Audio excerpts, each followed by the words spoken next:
describe the mafia. What is the mafia?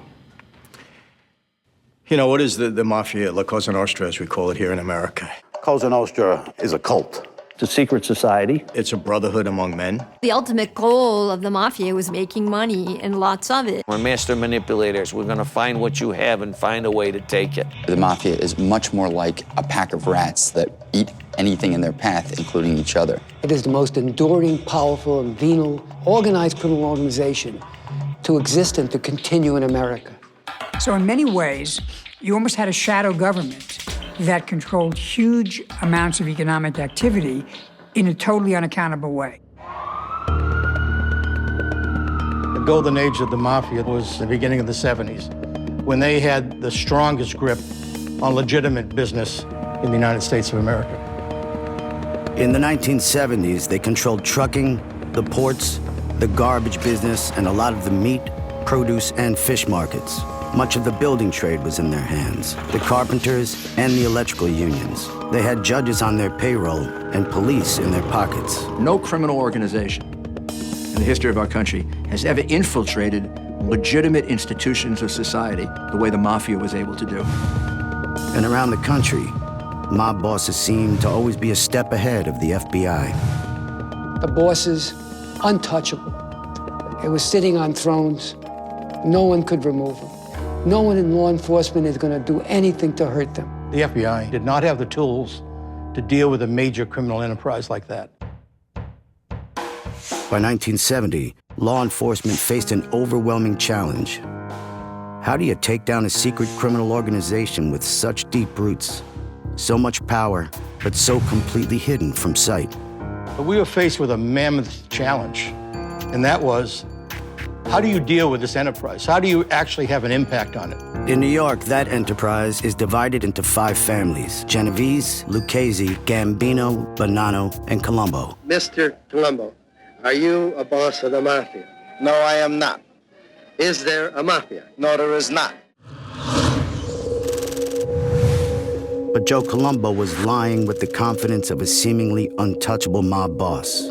There was a mafia in 1970. And he was the boss of the most violent of the 5 New York families, the Colombos, and a vicious killer in his own right. He was credited for at least 18 or more murders, so he did a lot of work for the family. A lot of work being killing people.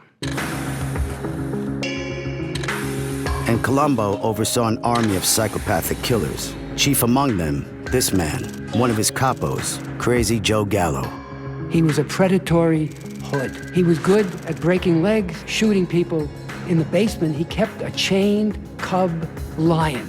And the idea was he brought people down there to show them that if they got him angry, he might feed them to the lions. Crazy Joe Gallo was a captain in the Colombo family with a knack for violence and an ambition to be the boss. Do you know anything about a gang war? Are you trying to protect yourself? Gabe, what kind of gang war? There's no gangs, there's no wars, there's nothing. Crazy Joe Gallo epitomized the predatory street thug of his era. He always shot for the top. Joey Gallo was an enemy of Joe Colombo's, was resentful of the fact that Colombo was the boss and he wasn't. Joey Gallo comes out of prison. He's like a lost soul. He has no real gang. He has no real income. Joe Colombo has ignored him. To his confidants, he tells them, I'm going to get even. I'm more powerful than Joe Colombo is. I'll show him. He's going to kill him. What about the gun? That rifle's gay. We go hunting. I belong to a hunting lodge. We all go hunting for deer. You go hunting too, don't you? Joe Colombo will lie in a coma for years and eventually die of his wounds. But in the meantime, Joe Gallo has his own problems.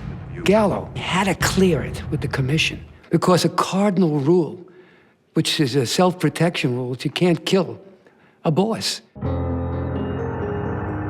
To understand what happens next, you have to understand how the mafia began.